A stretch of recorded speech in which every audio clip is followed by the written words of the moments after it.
estamos de volta com a nossa segunda parte da nossa aula dos Profetas 2, as predições dos profetas menores. E agora nós vamos estudar o livro de Zacarias, O livro de Zacarias e o livro de Malaquias, encerrando aí os livros proféticos. Então vamos aí, como de costume, vamos ver as especificidades do livro de Zacarias. A mensagem profética de Zacarias revela a continuidade da história da salvação e as promessas presentes no Antigo Testamento encontram seu cumprimento em Jesus Cristo. Os judeus, em sua fé, ao esperarem pelo Messias, se assemelhavam à fé que os cristãos cultivam ao crerem em Jesus como Salvador e Senhor. Vamos à composição do livro, sacerdote nascido no exílio, Zacarias exerceu papel crucial na reconstrução de Jerusalém e do templo. Retornando à Palestina com Zorobabel, ele foi chamado por Deus para profetizar e encorajar o povo israelita em momento de extremo desafio. Seus escritos repletos de visões e símbolos apresentam uma mensagem de esperança e restauração para os judeus que haviam retornado do exílio. É interessante que o primeiro versículo identifica o profeta Zacarias como filho de Baraquias e neto de Ido, como autor do livro. O próprio Neemias informa ainda que Zacarias era a cabeça da família sacerdotal de Ido. Nós podemos ver isso lá em Neemias 12:16. Por esta passagem, ficamos sabendo que ele era da tribo de Levi e que passou a servir em Jerusalém depois do exílio, tanto como sacerdote como profeta. Outra questão importante para nós vermos é que Zacarias ele era contemporâneo, mais jovem do profeta Ageu. Lá em Esdras, capítulo 5, verso 1, declara que ambos animaram os judeus em Judá e Jerusalém a persistirem na reedificação do templo nos dias de Zorobabel, que foi o governador. O contexto histórico para os capítulos 1 a 8 são datados aproximadamente entre 520 e 518. É idêntico ao de Ageu. Como resultado do ministério profético de Zacarias e Ageu, o templo foi completado e dedicado em 516, entre 516 e 515 antes de Cristo. Então, aí algumas especificidades do livro de Zacarias. O tema e a mensagem. Bom, a profecia de Zacarias pode ser dividida em duas partes, para efeitos didáticos. A primeira, que vai do capítulo 1 a 8, aborda o que eu acabei de falar, que era o incentivo à reconstrução do templo, simbolizando, melhor dizendo, a restauração da comunidade judaica e a renovação da aliança com Deus. Já a segunda parte, que vai do capítulo 9 ao capítulo 14, apresenta uma visão messiânica, anunciando a chegada de um líder que trará salvação e estabelecerá um reino de justiça e paz. Em ambas, Zacarias busca encorajar o povo israelita, apresentando esperança em meio a dificuldades e direcionando-o para uma relação de proximidade de Deus. Então, é muito importante essa questão do tema e da mensagem, para que quando a gente vá lendo o texto, a gente vai tendo uma compreensão melhor do que se trata. Então, a primeira parte, o incentivo à reconstrução do templo, o que ocorreu, né, em 516 e 515, entre esses 2 anos, e a visão messiânica, né, ou seja, as visões da vinda de um líder. É interessante observar que, mesmo naquela época, depois que Zacarias tem essas visões, aproximadamente 100 anos depois, na época de Malaquias, né, que Malaquias vai ser escrito aproximadamente 100 anos depois de Ageu e Zacarias. Os judeus vão estar entristecidos, enfraquecidos, por quê? Porque essas profecias de Zacarias, eles imaginavam que ocorreria no período ainda, né, naquele período.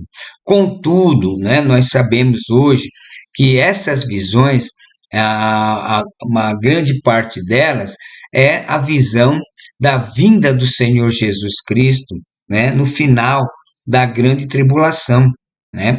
Então, devido a eles esperarem isso acontecer, eles acabaram ficando um pouco desanimados, porque não compreenderam na realidade o período, né?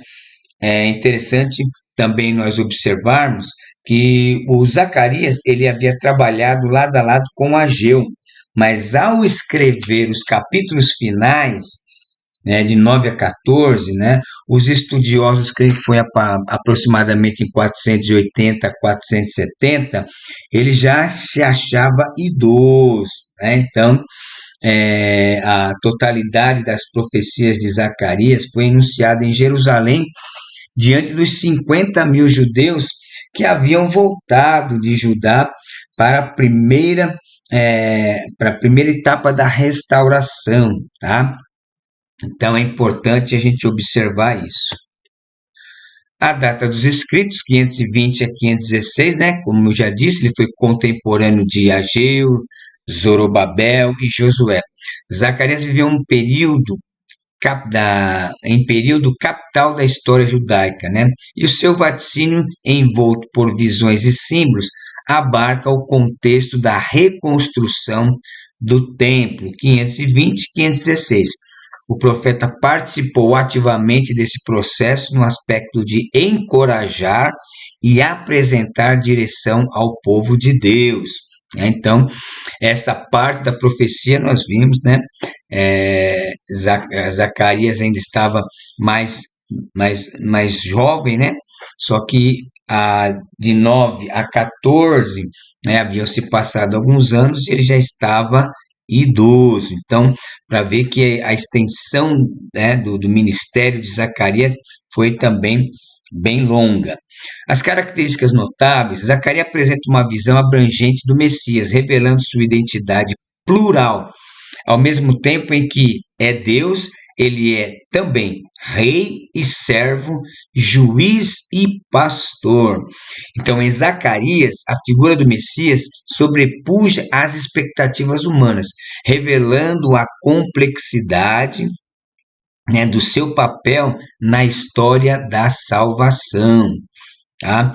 As imagens de renovo que aparecem nas profecias de Zacarias, né, o renovo da pedra angular e da fonte de purificação, ela enfatizam o caráter transformador da obra messiânica. Hoje, né, em que muitas coisas já se cumpriram, a vinda do Messias já aconteceu, né, no primeiro século, nós podemos ver e testificar realmente dessa purificação, e o caráter transformador da obra do Messias.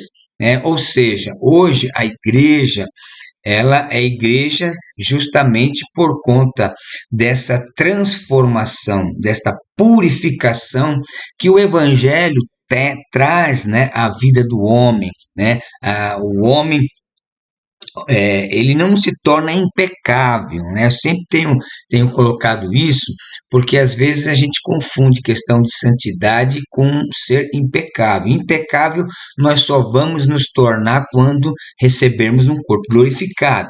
Mas enquanto estamos no mundo, ainda vivemos no corpo do pecado. Contudo, essa purificação, esse caráter transformador, é o que a palavra de Deus, né, e o Espírito Santo realizam na vida do homem atualmente.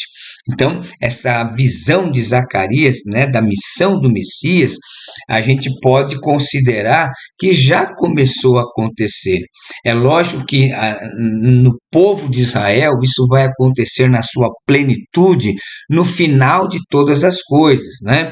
Mas para a igreja, esse aspecto purificador, né, e esse caráter transformador da obra messiânica já tem acontecido na vida dos que têm um encontro com Jesus Cristo. Então, é interessante observar que essa é uma verdade que nós podemos comprovar hoje, né? Essa transformação, esse caráter purificador da obra messiânica, ou seja, da obra do Senhor Jesus, que já iniciou no primeiro século e vai ter a sua plenitude, né, na vida do povo judeu, né, no final da grande tribulação, quando Israel vai clamar, o Senhor voltará, e aí eles vão experimentar essa transformação. Bom, o objetivo do livro, né? Então, primeiramente, é a reconstrução do templo. Este é o âmago da esperança do povo de Israel. Para muito além de um edifício, né? Era o centro da vida educacional, política, social e, sobretudo, espiritual. Foi como eu disse, né? Quando nós falamos do livro de Ageu, né? A reconstrução do templo não era uma questão só de estrutura física, né? A reconstrução do templo significava a vida, né, completa com Deus. Veja como diz assim, ó, era o centro da vida educacional, né, política e social e, sobretudo, espiritual. Então, a reconstrução do templo tinha um significado extremamente importante. Por quê? Porque ela apontava para a volta, para o desejo do povo de retomar aquela vida espiritual com Deus que ocorria, né? Ou pelo menos ocorreu em breve tempo no Templo de Salomão. Então, a visão geral da obra ela é classificada da seguinte forma: 8 visões, né, capítulo 1 ao 6, que conclamam a reconstrução do templo e a renovação espiritual.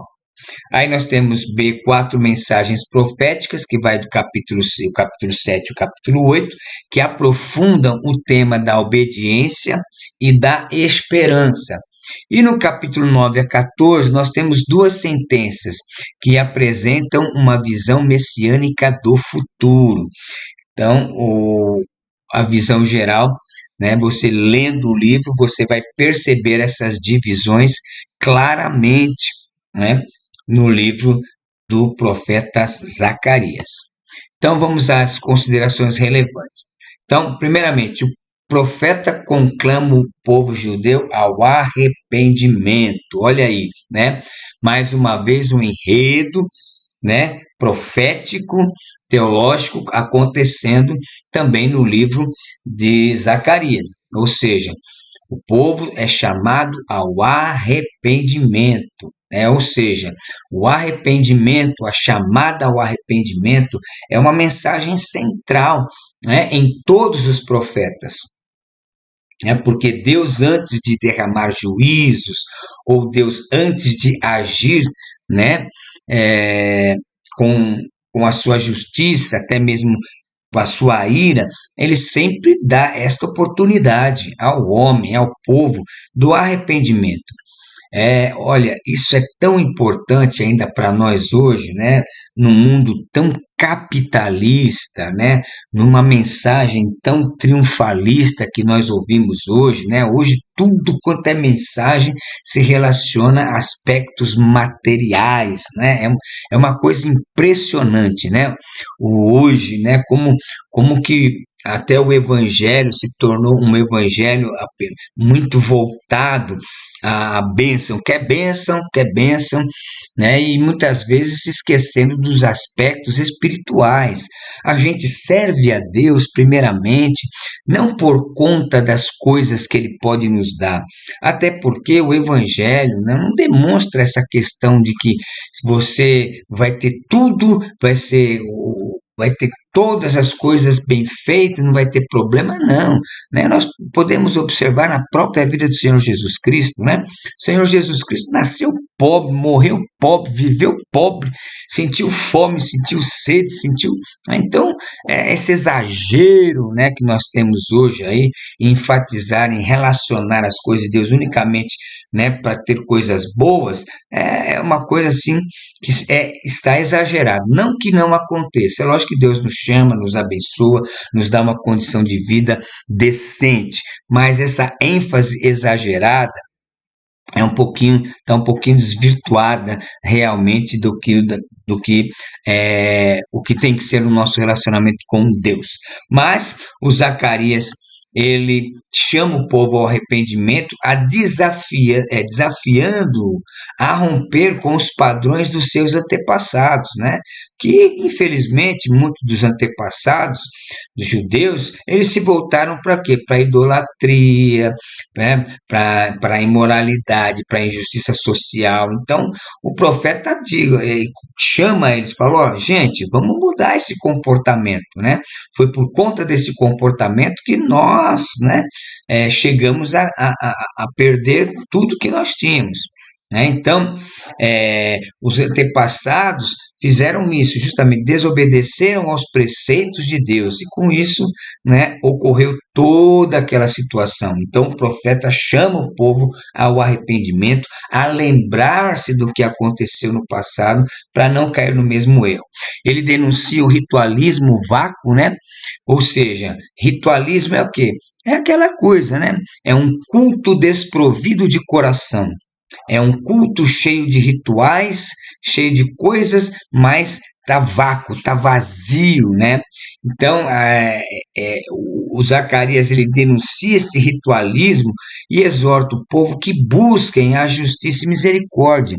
Não adianta eu apresentar culto a Deus em que não tem a vida de justiça, não tem uma vida de misericórdia. Então, é reprovado esse tipo de ritualismo.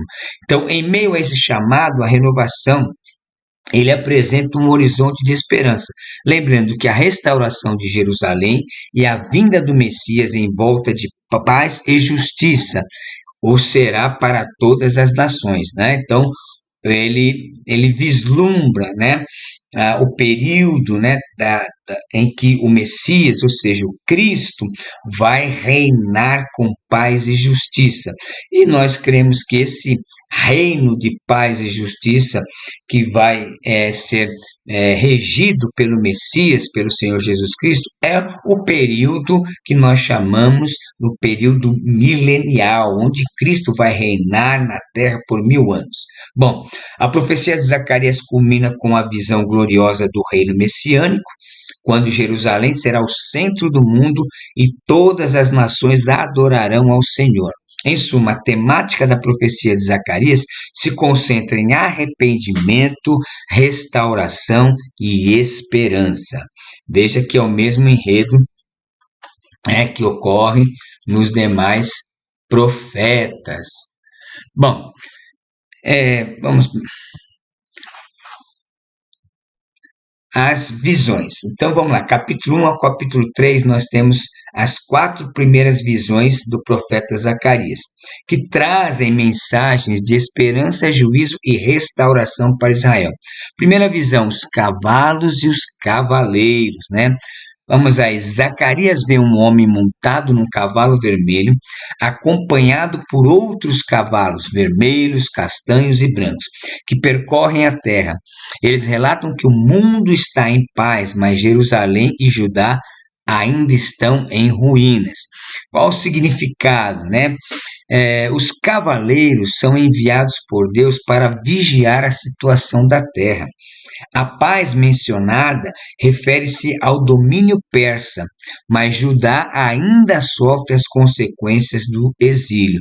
E aí o que vai acontecer? A intervenção divina. Aí Deus promete voltar-se para Jerusalém com misericórdia, reconstruir o templo e restaurar a cidade. Mostra que, apesar do juízo passado, ele não abandonou o seu povo.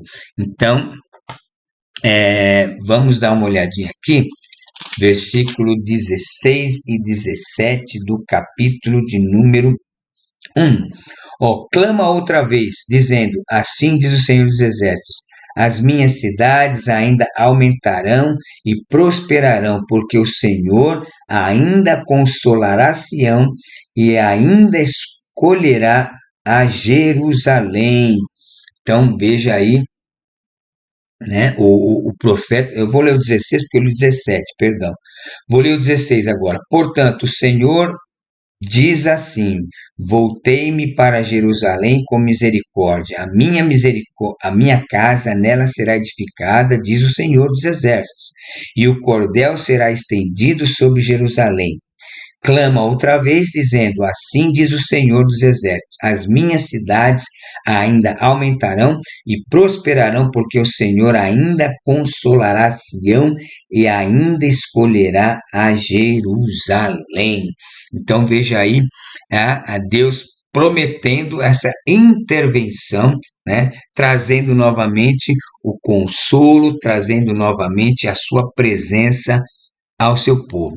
A segunda visão, os 4 chifres e os 4 ferreiros. Zacarias vê 4 chifres, né? Chifres é sempre símbolo de poder, e que dispersaram Judá, ou seja, Israel e Jerusalém. Depois aparecem 4 ferreiros para destruí-los. Então, o significado aí, os 4 chifres representam as nações inimigas que oprimiram Judá. Possivelmente aí, né, que foi a Síria, a Babilônia, a Pérsia e o Egito, ou alguns poderes genéricos, né? Os ferreiros simbolizam instrumentos de Deus para julgar essas nações opressoras. Aí a intervenção divina, Deus não permitirá que seu povo seja esmagado para sempre. Ele age contra os opressores. E nós vimos em livros anteriores como Deus também, ele declarou, né, juízo sobre as nações que oprimiram o povo de Deus. Então, essa visão apontando claramente que Deus não vai permitir que o seu povo seja completamente destruído. A terceira visão, o homem com cordel de medir, né? O Zacarias vê um homem, um agrimensor, né, que mede Jerusalém para reconstruí-la. Mas o anjo diz que a cidade será tão grande que não caberá em muros físicos. Deus será seu protetor. Então, o significado, né? Aí está apontando para o quê? Para a restauração de Jerusalém. Mas sua glória futura excederá as expectativas humanas, tá?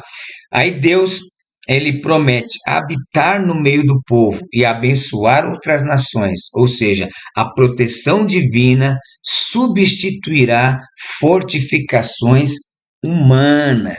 Veja comigo aí, capítulo 2, verso de número 10, olha aí. Exulta e alegra-te, ó filha de Sião, porque eis que vem e habitarei no meio de ti, diz o Senhor. E naquele dia muitas nações se ajuntarão ao Senhor e serão o meu povo, e habitarei no meio de ti. E saberás que o Senhor dos Exércitos me enviou a ti. Mais uma vez aí, né, Deus tratando com o seu povo, trazendo, né, a grande esperança, a grande verdade da habitação de Deus com o seu povo. A quarta visão, Josué como sumo sacerdote, né? Zacarias 3, Josué, sumo sacerdote, está diante de Deus com vestes sujas, né? Acusado por Satanás, Deus o purifica, veste-o com trajes limpos e promete sua fidelidade. Então, veja que no capítulo 3, verso 1, diz assim: E me mostrou o sumo sacerdote Josué, o qual estava diante do anjo do Senhor, e Satanás estava à sua mão direita para se lhe opor. Mas o Senhor disse a Satanás: O Senhor te repreenda, ó Satanás. Sim, o Senhor que escolheu Jerusalém te repreende. Não é este um tição tirado do fogo? Ora, Josué, vestido de vestes sujas, estava diante do anjo. Então, falando, ordenou aos que estavam diante dele, dizendo: Tirai-lhe estas vestes sujas, e a ele lhe disse: Eis que te tenho feito com que passe de ti a tua iniquidade, e te vestirei de vestes novas, tá?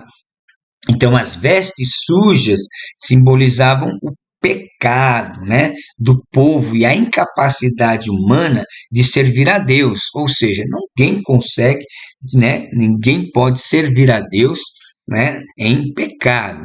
Aí vem o que? A purificação, né, mostra o perdão divino e a restauração do sacerdócio. Então está muito claro aqui, né, quando Deus chama ele, fala: vou trocar suas vestes, vou dar vestes novas. Bom, essa é a intervenção divina que mostra que Deus não só perdoa, mas também promete trazer o renovo, né? Prefigurando o Cristo. Veja que capítulo 3, verso 8, né? Ouve, pois, Josué, sumo sacerdote, tu e os teus companheiros que se assentam diante de ti, porque são homens potentosos. Eis que eu farei vir o meu servo, o renovo. Esse renovo é uma prefiguração do Senhor Jesus Cristo.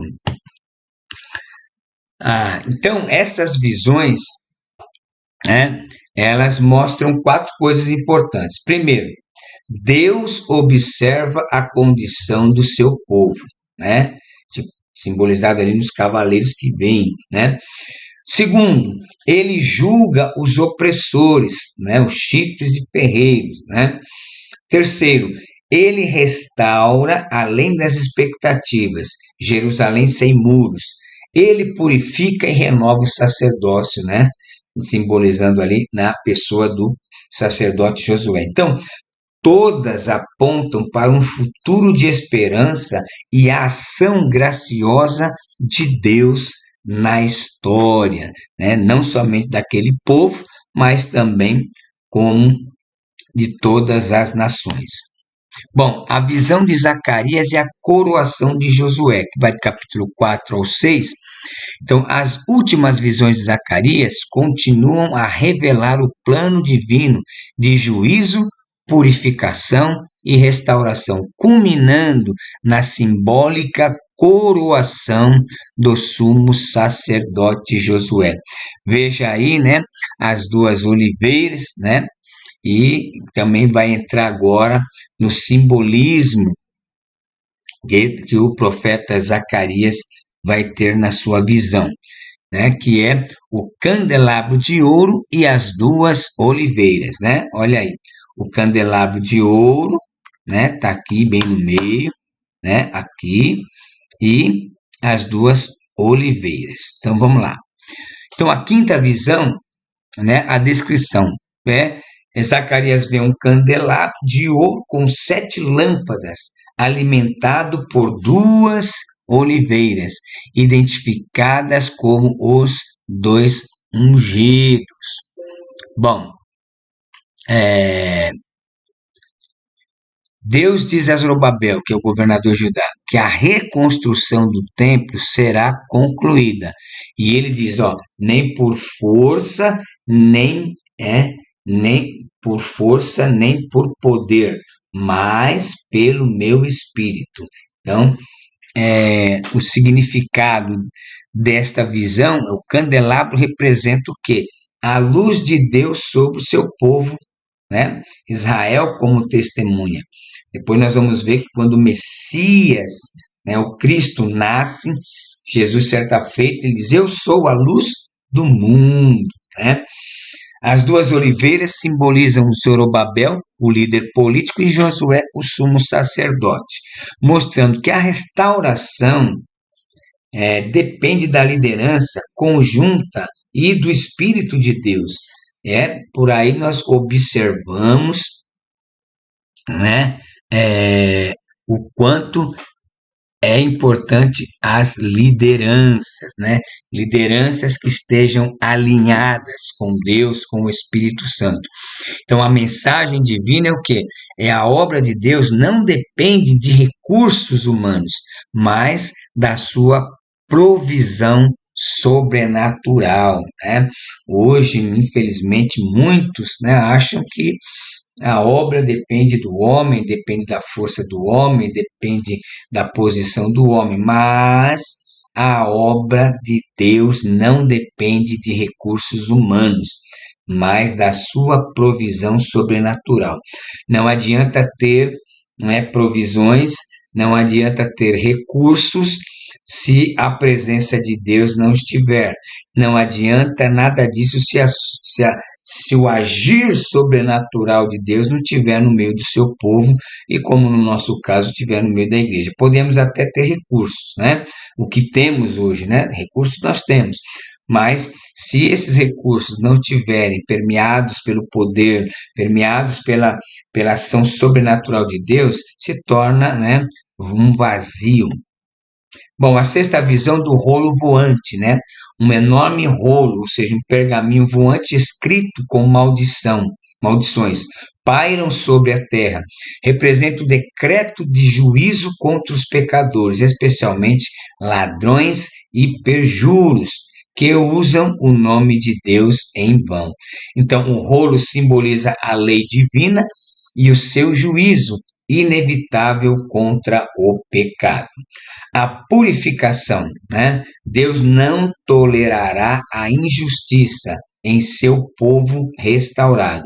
A maldição do pecado será eliminada.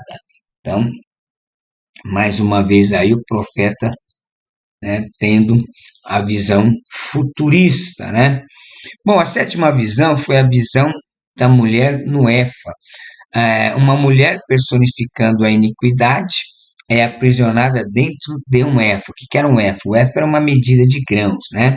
Dois seres alados a levam para a terra de Sinear, Babilônia, onde será construída uma casa para ela. O significado, né? A mulher no éfa representa o pecado coletivo de Israel, como a idolatria e a corrupção.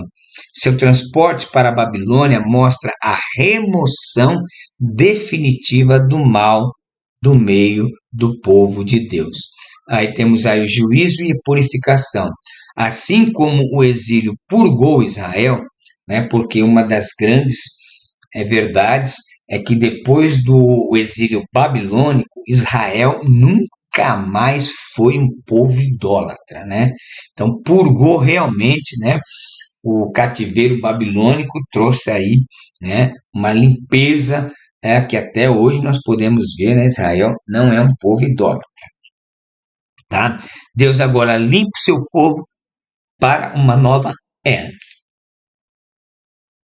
A oitava visão, os quatro carros, né? Capítulo 6, verso 1 a 8.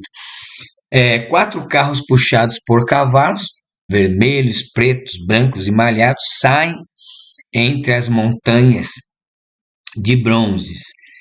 Eles são enviados para patrulhar a terra, especialmente ao norte, né? Babilônia e Pérsia, onde o juízo é executado.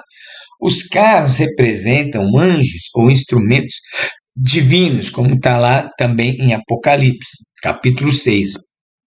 A menção ao norte lembra o exílio babilônico, mas agora Deus age para estabelecer justiça. Então, a intervenção divina, ou seja, Deus controla as nações e executa os seus propósitos na história. Aí nós temos aí a coroação de Josué, né? Zacarias é instruído a coroar Josué, o sumo sacerdote, com uma coroa de prata e ouro. Isso aponta para um futuro renovo, que é o Messias, que unirá os ofícios de rei e sacerdote, ou seja, né, ele terá os dois ofícios em si mesmo. Vamos ver aqui capítulo 6, verso 12 e o verso de número 13. E fala-lhes dizendo, assim fala e diz o Senhor dos Exércitos. Eis aqui o homem cujo nome é Renovo. Ele brotará do seu lugar e edificará o templo do Senhor. Ele mesmo edificará o templo do Senhor e levará a glória e assentar-se-á e dominará no seu trono e será sacerdote no seu trono e conselho de paz haverá entre ambos. Então, aí mais uma alusão, né, ao período, né, milenial, né, onde o próprio Senhor estará aí reinando, né, ou seja, o Messias, né, Jesus. Nós vemos que o Senhor Jesus ele é tanto sacerdote quanto rei. Ou seja, ele realizou primeiramente a sua obra sacerdotal para então reinar. Ou seja, como ele exerceu seu ofício sacerdotal, ele veio, né, morreu pelo homem, né, colocou-se, né, na brecha, foi lá, morreu, ressuscitou. Então, isso é tido como a preparação, né? Ele concluiu a obra, né? E agora só está aguardando o tempo certo em que voltará para reinar. Então, o templo, né? O significado, né? Josué não era da linhagem de Davi, mas sua coroação simbólica antecipa o Messias, que é o Jesus Cristo, que seria rei e sacerdote, né? E nós podemos observar isso no Novo Testamento, nos textos de Hebreus, capítulo 4 a capítulo 7. É importante você ler esses capítulos e você vai compreender essa realidade de Cristo como rei e sacerdote. Então, aí nós temos, nesse período em que esse rei vai reinar, que é o Senhor Jesus Cristo, nós vamos ter a restauração completa, né? O templo será reconstruído, mas a visão final aponta para o reino messiânico. Aí nós temos aí juízo e esperança. Veja bem, Deus purifica seu povo, né, que é a remoção do pecado, mulher no Éfa, o rolo voante, né? Age pelo seu espírito, né, o candelabro e as oliveiras, e não por força humana, né? Como diz, nem por força nem por violência. Controla as nações, né, que é os carros de juízo, e promete um rei sacerdote, né, e ali tendo Josué como símbolo do Messias. Então, essas visões mostram que a restauração de Israel não é apenas física, né, templo e Jerusalém, mas espiritual, escatológica, culminando no governo perfeito de Cristo, né, que vai reinar no período milenial, segundo a interpretação dispensacionalista, que é a nossa interpretação.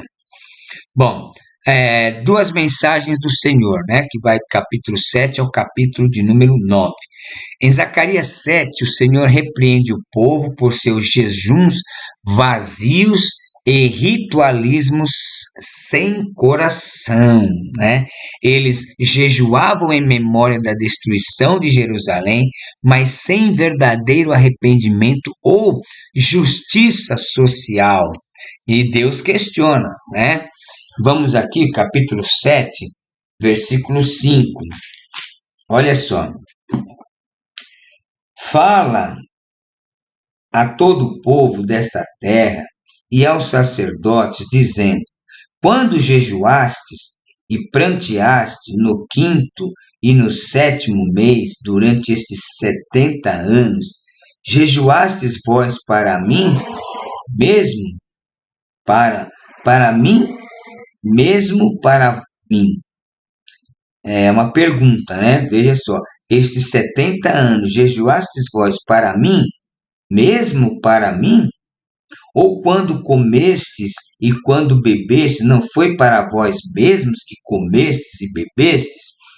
Não ouvistes vós as palavras que o Senhor pregou pelo ministério dos profetas precedentes, quando Jerusalém estava habitada e quieta com as suas cidades ao redor dela, e o sul e a campina eram habitados?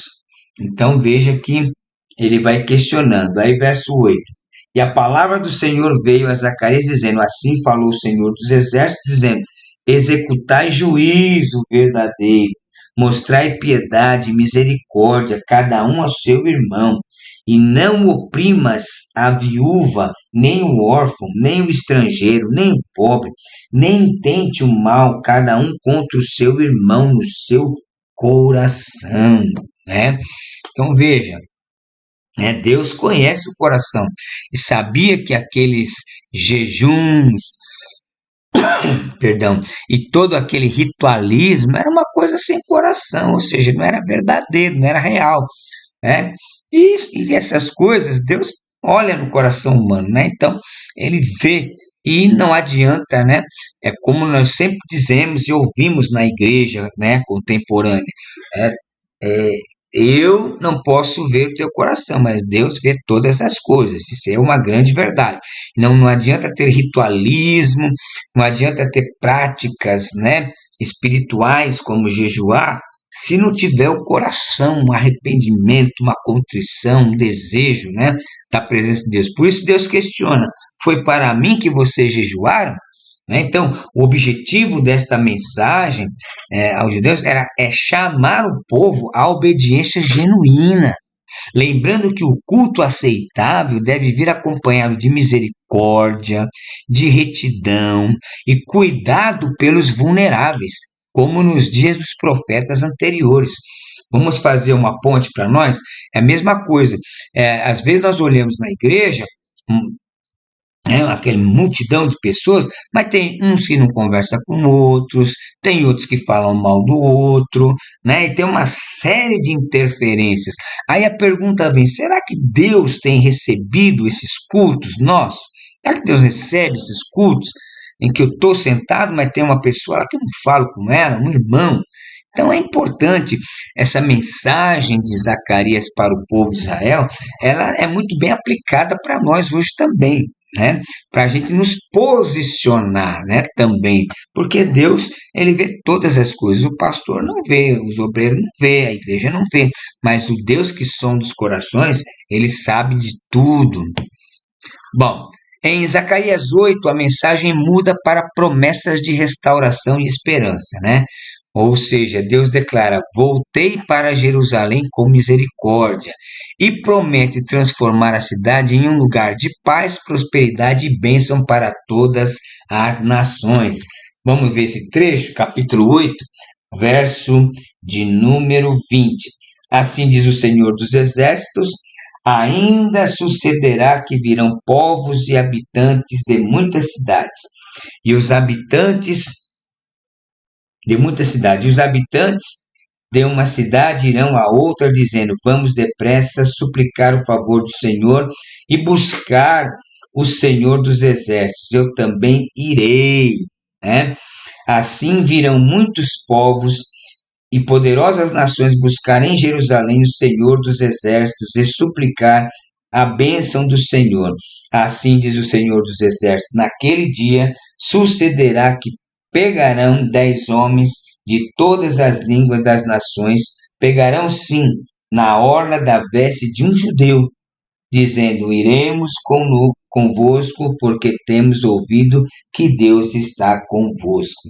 Olha aí, mais uma menção, né, do período em que Deus restaurará todas as coisas, né, no período milenial, né.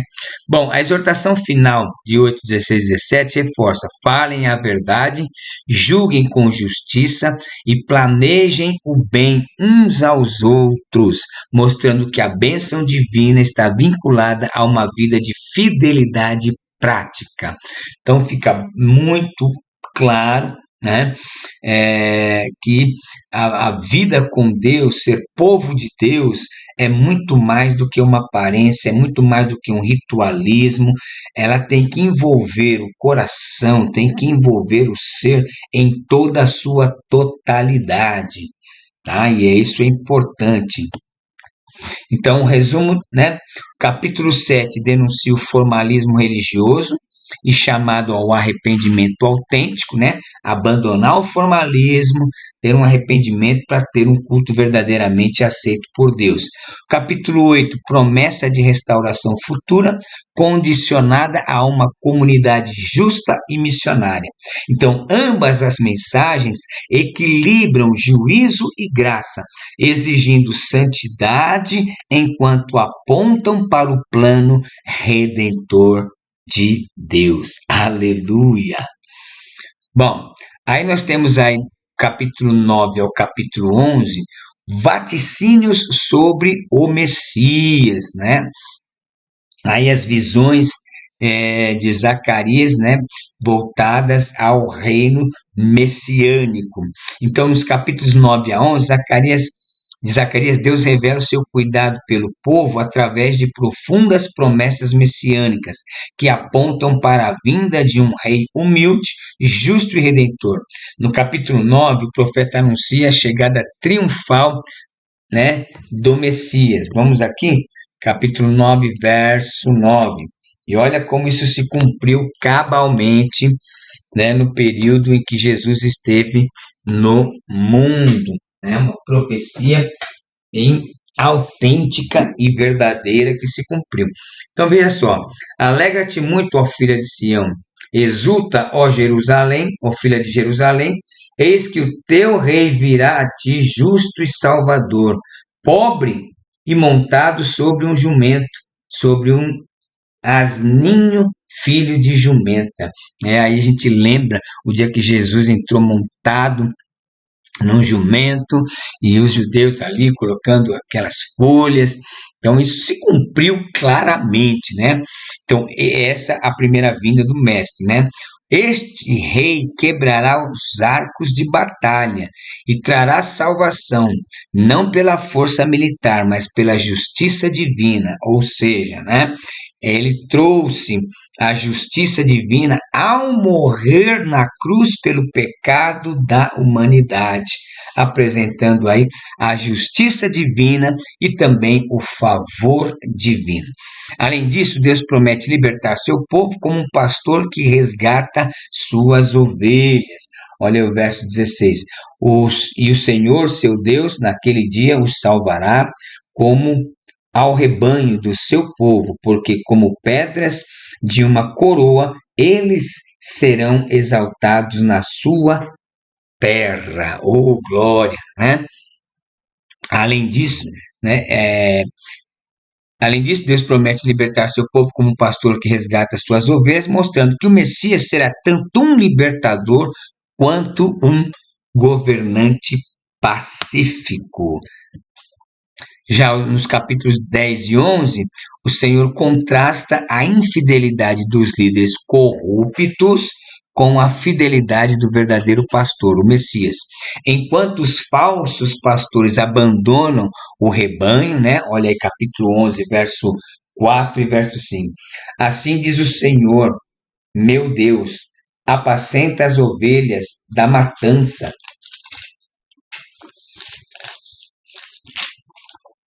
cujos possuidores as matam e não se têm por culpados, e cujos vendedores dizem, louvado seja o Senhor, porque hei enriquecido, e os seus pastores não têm piedade delas. Meu Deus do céu, hein?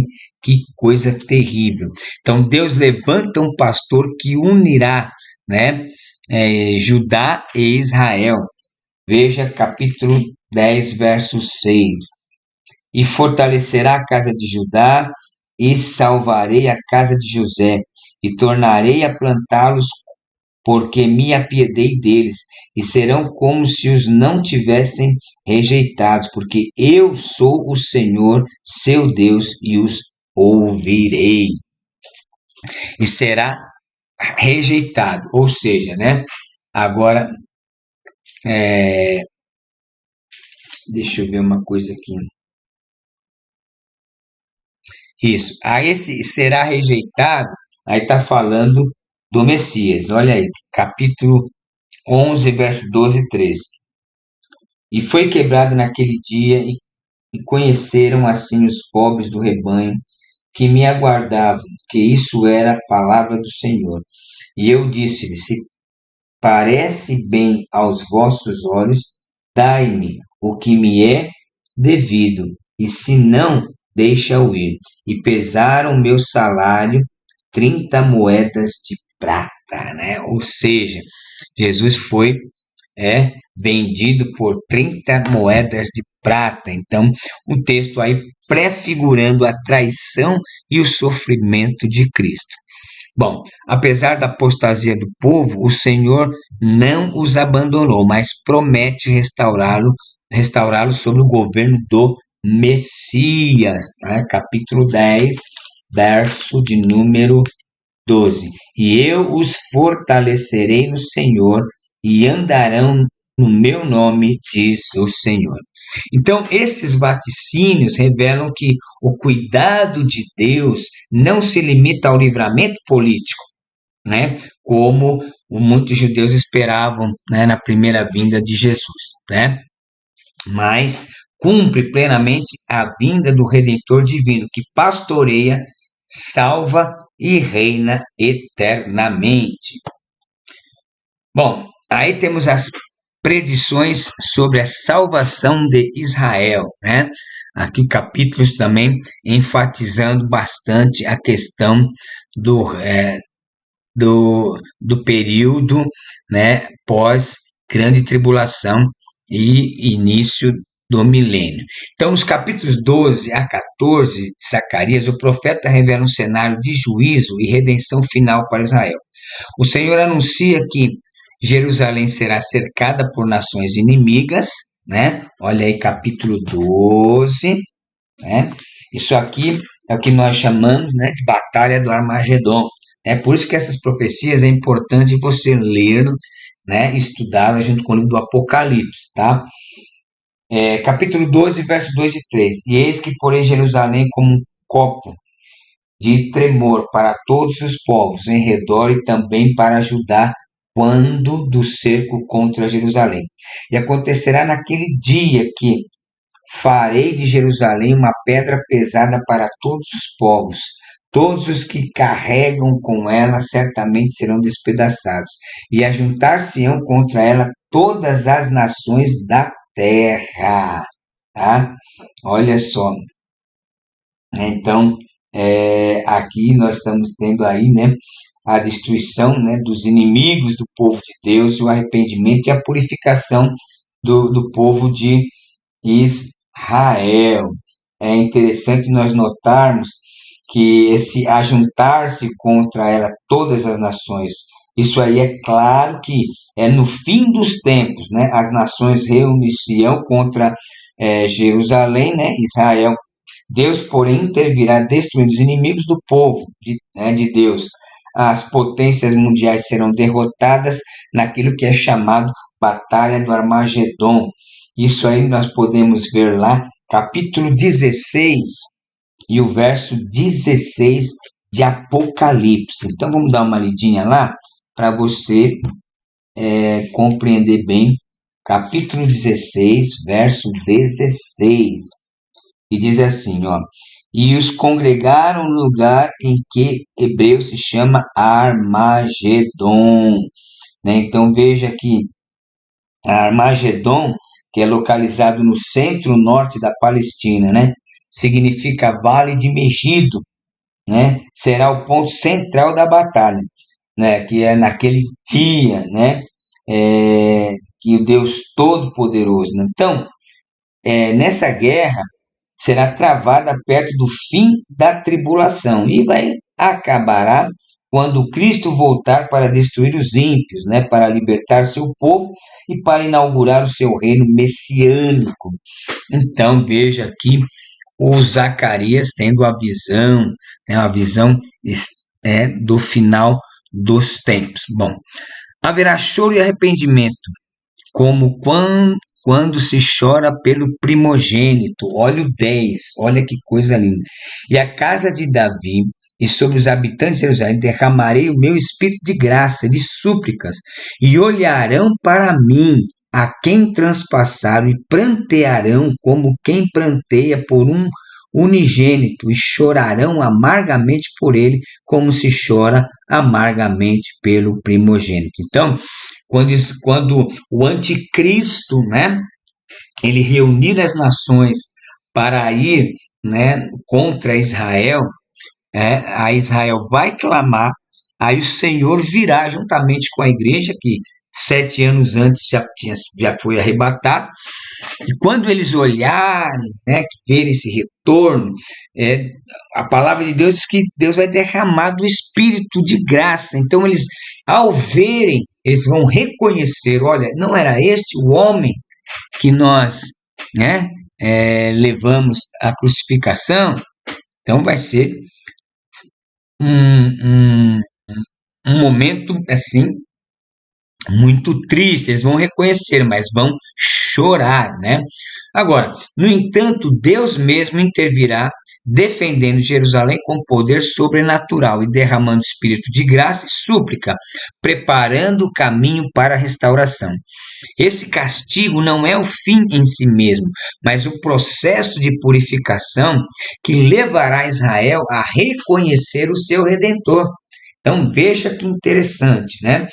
O profeta está tendo aí a visão do fim dos tempos, quando finalmente o povo de Israel estará reconhecendo, né, o Senhor Jesus como o Messias. Então, aí vai acontecer a restauração final descrita no capítulo 14. Será gloriosa. O Senhor lutará contra as nações e estabelecerá o seu reino sobre toda a terra. Né? Jerusalém será transformada em uma cidade de paz e santidade, onde as águas vivas fluirão, e todas as nações virão adorar o Rei, o Senhor dos Exércitos. Então, apesar do juízo severo, a mensagem final é de esperança inabalável. Deus não abandonará seu povo, mas cumprirá suas promessas de aliança, purificando Israel e fazendo dele uma luz para o mundo. O castigo é temporário, mas a salvação é eterna. Então nós podemos ver nesse livro, né, riquíssimo, né, de Zacarias, né, principalmente do capítulo 9 até o capítulo 14, como Deus revela a Zacarias o futuro, né, e como Israel será restaurado no fim dos tempos. E para nós, essa teologia serve como a escatologia também, né? Por quê? Porque aponta para o final de todas as coisas, né? Esse período que Zacarias está vendo é o período final da grande tribulação, né? Então, é extremamente importante também para a teologia escatológica da igreja. Bom, agora nós vamos entrar no último livro, né, da Bíblia, do Antigo Testamento, que é o livro de Malaquias, né? Malaquias que que significa mensageiro de Jeová, né? Então, revela uma profunda ironia profética, né, ao nomear seu profeta dessa maneira. Deus estava sublinhando a importância da mensagem que seria transmitida, né? Veja que o livro de Malaquias ele vai ser escrito aproximadamente 100 anos depois de Ageu e Zacarias.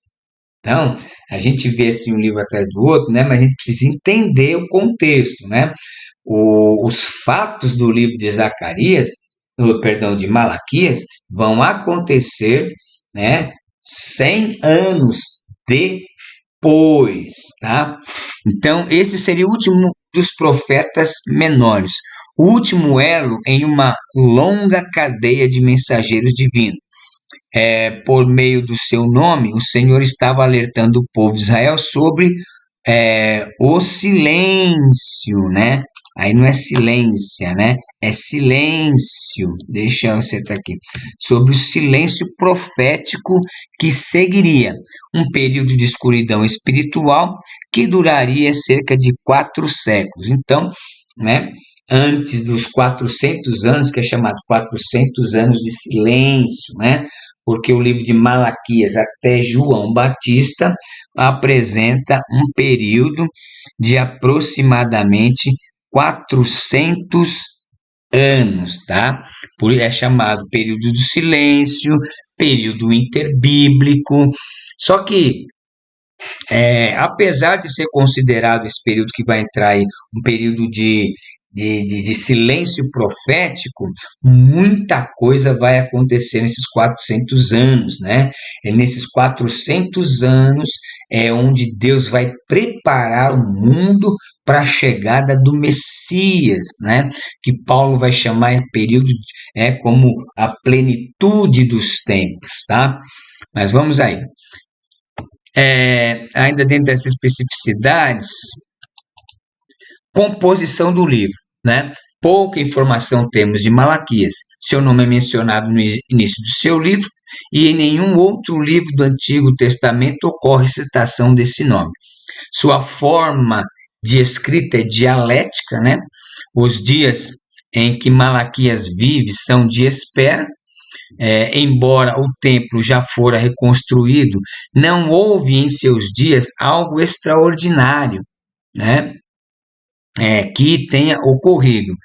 Em seu tempo, o povo sofria de pobreza e opressão extrema. Então, veja que eu disse que aproximadamente 100 anos, né, de Zacarias para Malaquias, o povo estava um pouco, acabou se desmotivando, né? Passou 100 anos, aquelas profecias de Zacarias não se cumpriu naquele período, porque eles até pensavam que o Messias viria naquele período, tal, e por ocasião disso não acontecer, eles acabaram se entristecendo e começaram a relaxar completamente, né? Na aliança que eles tinham com Deus. Então, aqui nós temos uma lição importante, né? Não importa o tempo que demore para Deus cumprir com as suas promessas, seja ela uma promessa bíblica ou seja ela uma promessa na tua vida, né? O importante é nós permanecermos fiéis.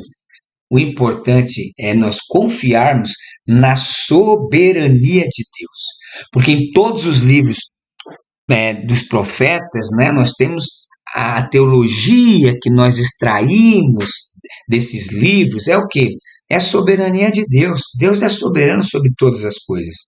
Segundo, né, a condução da história, né? Deus conduz a história, Deus vê as coisas que estão acontecendo, Deus tem o domínio de todas as coisas, Deus age com misericórdia, Deus também avisa, né, dos resultados que o pecado traz nesse relacionamento e os juízos que serão derramados por conta do pecado.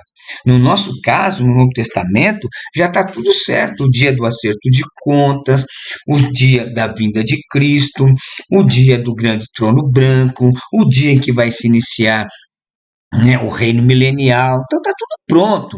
O que cabe a nós, né, aprendermos também desses exemplos que ocorreram com o povo de Israel no período que nós estamos estudando, né, o período dos profetas, da história do povo de Deus, é que a gente tem que confiar, meus irmãos, confiar, permanecer firmes e obedientes, para não sofrer, né, situações problemáticas na nossa jornada. Bom, o tema e mensagem, o conceito de aliança exposto por Malaquias aos apóstatas do seu tempo. Os judeus passavam por um terrível desânimo. Vários fatores os levaram a desacreditar na aliança do Senhor com eles. Embora tivessem voltado para Jerusalém, sua terra ainda era província da Pérsia. Bom, aí já era um problema, né? morava na sua terra, mas era província de outra nação, ou seja, pagava imposto para outra nação.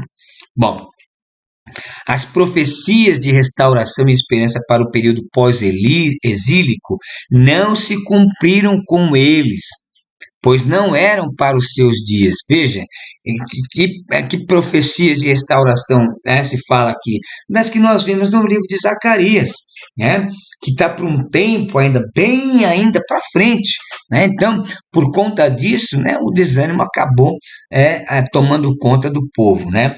Então, a chegada do Messias no seu templo, conforme predita por Ageu e Zacarias, cerca de 100 anos antes, não foi vista pelos contemporâneos do profeta.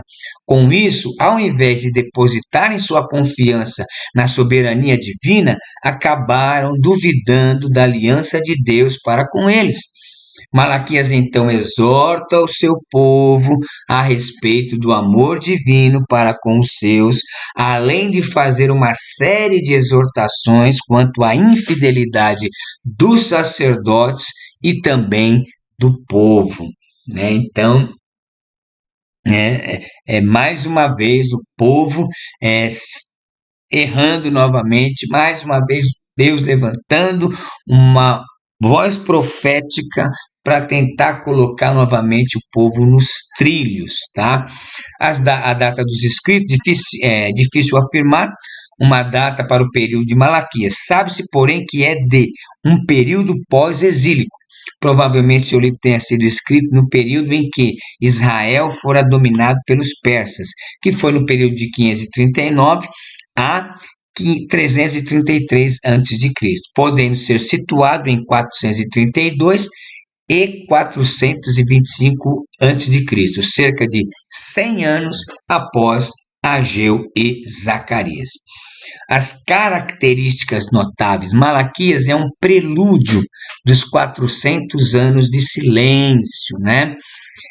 Profético de Deus. Este período sem proclamação profética, enfim, se rompe, né, ou vai se romper, né, com a chegada do João, o batizador, né, o João Batista.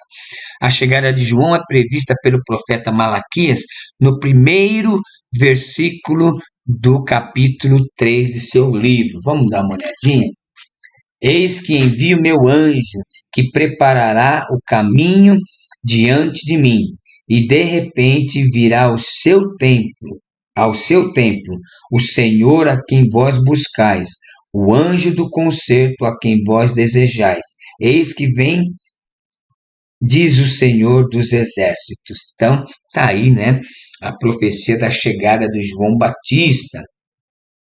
O objetivo do livro é o quê? É mostrar a todos os sacerdotes e povo em geral a necessidade de uma vida zelosa e que a fidelidade ao Deus Santo precisa voltar a ser importante em sua forma de culto.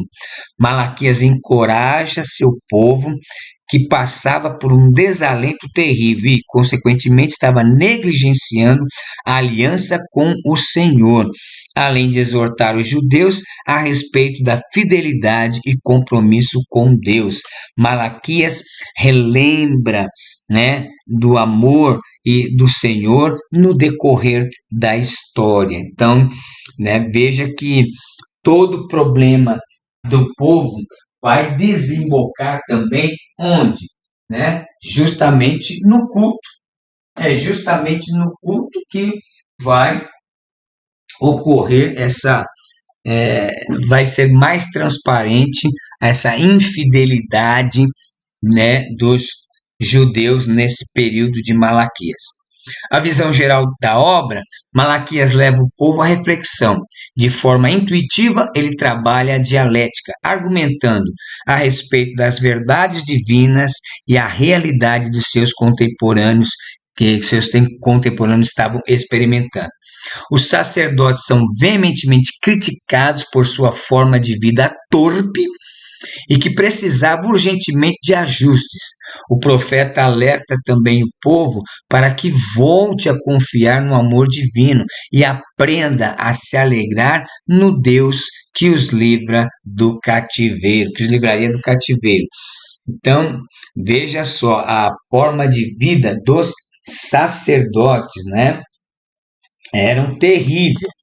Então, você pode ver que o livro, né, de Malaquias, ele começa com um diálogo. Veja só, peso da palavra do Senhor contra Israel pelo ministério de Malaquias. Eu vos amei, diz o Senhor, mas vós dizeis, em quem nos amastes? Não foi Esaú, irmão de Jacó? Disse o Senhor. Todavia eu amei Jacó. Aborreci a Esaú, e fiz dos seus montes uma assolação, e dei a sua herança aos dragões do deserto. Ainda que Edom diga, empobreci dos somos, porém tornaremos a edificar os lugares desertos. Assim diz o Senhor dos Exércitos: eles edificarão e eu destruirei. Eles chamarão termo de impiedade e povo contra quem o Senhor está irado para sempre. Olha a situação, né? Deus fala que ama Israel e eles perguntam, como que vocês nos amam? Por quê? Porque nesse período o povo estava sofrendo uma pobreza muito grande, né? Então era tipo um diálogo assim. Deus diz para Israel, eu amo vocês. Aí Israel diz assim, mas como se eu amo se nós estamos nessa situação terrível, né? E aí Deus falou, olha, eu amei Jacó e aborreci Esaú. Ou seja, eu escolhi um, né? É a minha eleição, eu escolhi eles, acabou. Então, é um diálogo, né, que Deus vai tendo com o seu povo, né, e vai se desenvolvendo essa mensagem do profeta Malaquias.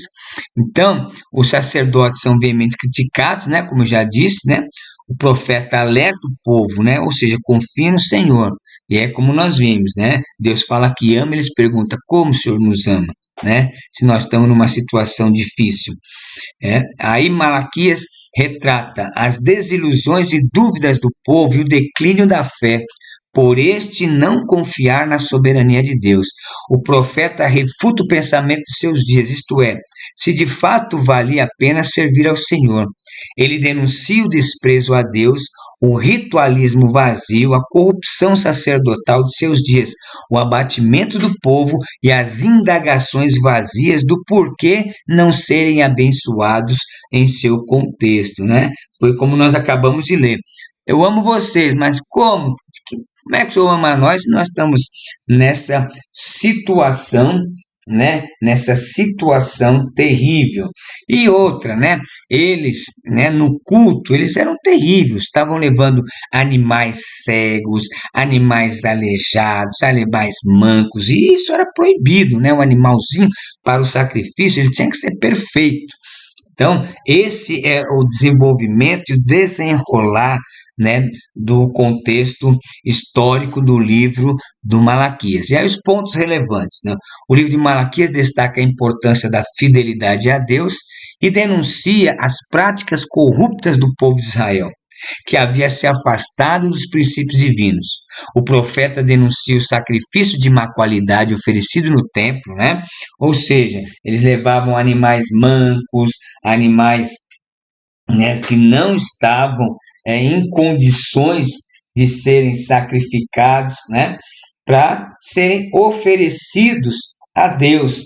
Então, isso, com toda certeza, atraía para eles, né, o juízo de Deus, né, e Deus aí vai cobrar deles através do profetas. Então é interessante que nesse texto de Malaquias chega uma hora que Deus fala: estou cansado do culto de vocês. Um culto, né, completamente distante dos parâmetros que Deus havia estabelecido para o povo. Então, o profeta denuncia esse sacrifício de má qualidade no templo, a negligência dos sacerdotes e a indiferença do povo em relação à aliança com Deus. Além disso, o malaquista reforça o conceito de que Deus é justo e que a verdadeira adoração deve refletir um coração sincero, com um compromisso genuíno com seus mandamentos. O livro enfatiza a fidelidade de Deus às promessas feitas aos patriarcas e alerta contra a traição do povo ao desrespeitar as leis divinas, convocando a reflexão e ao arrependimento. Olha só, capítulo 2 é assim: E agora, ó sacerdotes, este mandamento vos toca a vós. Se o não ouvirdes e se não propuserdes no vosso coração dar honra ao meu nome, diz o Senhor dos Exércitos, enviarei maldição contra vós e amaldiçoarei as vossas bênçãos e as tenho amaldiçoado, porque vós não pondes isso no coração. Eis que vos corromperei a semente, espalharei esterco sobre o vosso rosto, o esterco das vossas festas, e com ele sereis tirados. Então sabereis que eu vos enviarei este mandamento, para que o meu conserto seja com Levi, diz o Senhor dos Exércitos. Então, os sacerdotes estavam ali, completamente desrespeitando a Deus. Outro ponto crucial, central, é a expectativa da vinda do mensageiro que prepararia o caminho para o Senhor, que nós vimos que é o João Batista, e a necessidade de um coração arrependido para receber a salvação. Malaquias exorta o povo a retornar a Deus, prometendo que, se fizerem isso, Deus será misericordioso e restaurará suas bênçãos. O livro conclui com uma advertência contra o espírito de dúvida e desrespeito, incentivando o povo a se purificar e a manter a aliança, preparando o caminho para a vinda do Messias. Então, é extremamente importante nós entendermos essa mensagem do livro do profeta Malaquias. Então, Malaquias, ele escreve aos judeus, repatriados, para que eles voltem, porque o declínio espiritual era muito grande e começava já pelo sacerdócio, Sacerdócio, aí do sacerdócio para o povo, era algo fácil e rápido de acontecer. Então, alerta do profeta referente à conversão do povo de Israel.